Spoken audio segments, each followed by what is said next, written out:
মঙ্গলবার তৃতীয় দফায় মালদার 2 লোকসভা আসনে ভোট গ্রহণ। তাই সোমবার থেকে জেলা জুড়ে নজরে এলো জোর প্রশাসনিক তৎপরতা ও নজরদারির ছবি। মালদা জেলা প্রশাসন সূত্রে খবর, 2024-এর লোকসভা নির্বাচনে মালদা উত্তর ও মালদা দক্ষিণ কেন্দ্র মিলিয়ে মোট ভোটার সংখ্যা 31,40,963। জেলার 2 কেন্দ্র মিলিয়ে মোট বুথের সংখ্যা 3,088। ভোট গ্রহণে নিয়োজিত থাকছেন 13,958 জন।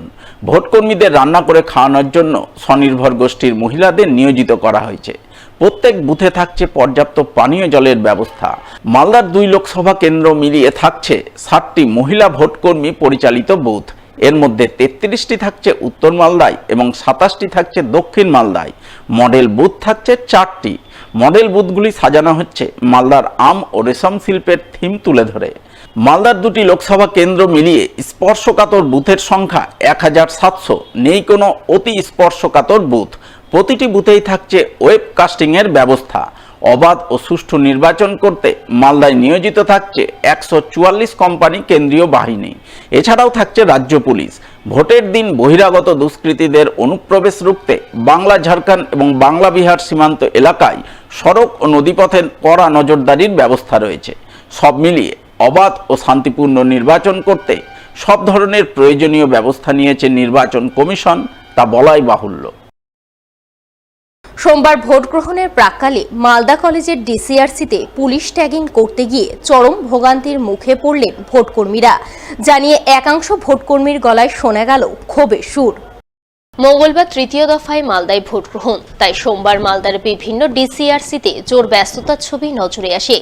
সকাল সকাল বিভিন্ন ডিসিআরসিতে ভিড় জমান ভোটকর্মীরা। তারা নিজ নিজ দায়িত্ব বুঝে নিয়ে রওনা দেন ভোট গ্রহণ কেন্দ্রের উদ্দেশ্যে। কিন্তু রওনা দেওয়ার প্রাক্কালে পুলিশ ট্যাগিং করতে গিয়ে মালদা কলেজের ডিসিআরসিতে চরম ভোগান্তির মুখে পড়েন ভোটকর্মীরা। জানিয়ে ক্ষোভের সুর শোনা যায় ভোটকর্মীদের একাংশের গলায়। আমরা অনেকক্ষণ ধরে দাঁড়িয়ে আছি, যেহেতু পুলিশ ট্যাগিং করতে পারছি না। কতক্ষণ ধরে লাইনে দাঁড়িয়ে আছে? অনেকক্ষণ, 1 ঘন্টা হয়ে গেল। কিভাবে চলছে আমরা বুঝতেই পারছি না কিভাবে চলছে। আমাদের কাউন্টারে পাঠিয়ে দিলেই হতো। কি এক একটা কাউন্টারে 14-20 জন করে আছে, তো 20 জন কোর্স কাউন্টারে পাঠিয়ে দিলেই আমরা পুলিশটা পেয়ে যেতাম। লাইনে দাঁড়ানোর আমাদের কোনো যুক্তি হয় না। আমাদের কাউন্টারে পাঠিয়ে দিলেই সুবিধা হতো। আমাদের যে কাউন্টার থেকে ম্যাটেরিয়ালস দেবো সেই কাউন্টারে পৌঁছে দিলে আমরা সুবিধা হতো আমাদের কাছে।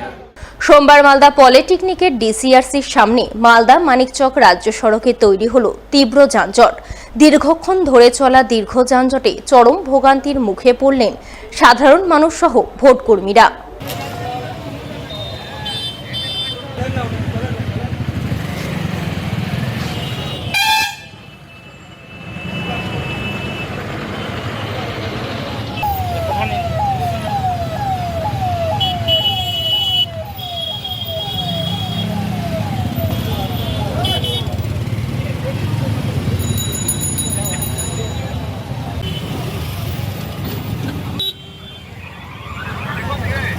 পলিটেকনিক কলেজের দিকে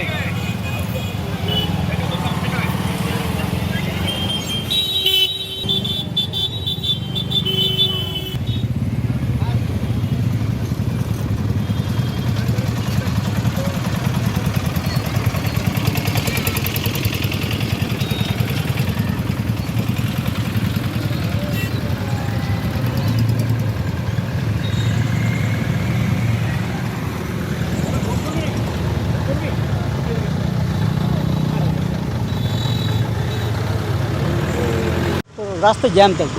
মানে কত কিলোমিটার হাঁটতেন? আমরা অ্যাকচুয়ালি বাস দেওয়া ছিল, সে বাসে আসেনি। আমরা নিজস্ব বাইকে এসেছি। বাইক কলেজে রেখে দিয়েছি। দুজন এসছি একসঙ্গে। একজন ওখানে নামলো, ওখানে টোটো করে আসছিলাম। রাস্তা কি অবস্থা? রাস্তা প্রচণ্ড জ্যাম।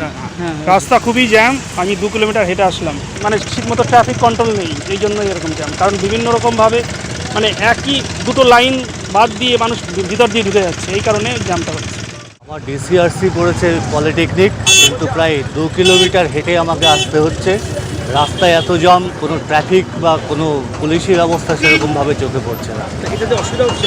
ভীষণ অসুবিধা হচ্ছে, কারণ এই ট্রেমেন্ডাস টেম্পারেচারের মধ্যে হাঁটতে হচ্ছে। তাও তো আজকে একটু রোদের তাপটা কম। এই 2 কিলোমিটার 2.5 কিলোমিটার হেঁটে আসা তো 4টিখানি কথা। লেট তো হচ্ছেই, খানিকটা লেট তো হচ্ছে। ঘন্টাখানেক অলরেডি লেট আমি। এর মধ্যে পৌঁছতে হচ্ছে আর কি, পৌঁছতে হবে। নিশ্চয়ই প্রশাসনের দিকে নজর দেওয়া উচিত, বা এই রোডওয়ে সিস্টেমটা বোধহয় ঠিক করা উচিত, ট্রাফিক ব্যবস্থাটা। মঙ্গলবার মালদায় লোকসভা নির্বাচনের ভোট গ্রহণ, তাই সোমবার দক্ষিণ মালদা লোকসভা কেন্দ্রের অধীনস্থ মানিকচক বিধানসভার ভূতনির গদাইচর ভোট গ্রহণ কেন্দ্রের উদ্দেশ্যে জলপথে রওনা দিলেন ভোটকর্মীরা। সঙ্গে গেলেন কেন্দ্রীয় বাহিনীর জওয়ানেরাও। সোমবার এমনটাই ছবি নজরে এলো মালদার মানিকচক গঙ্গাঘাট এলাকায়।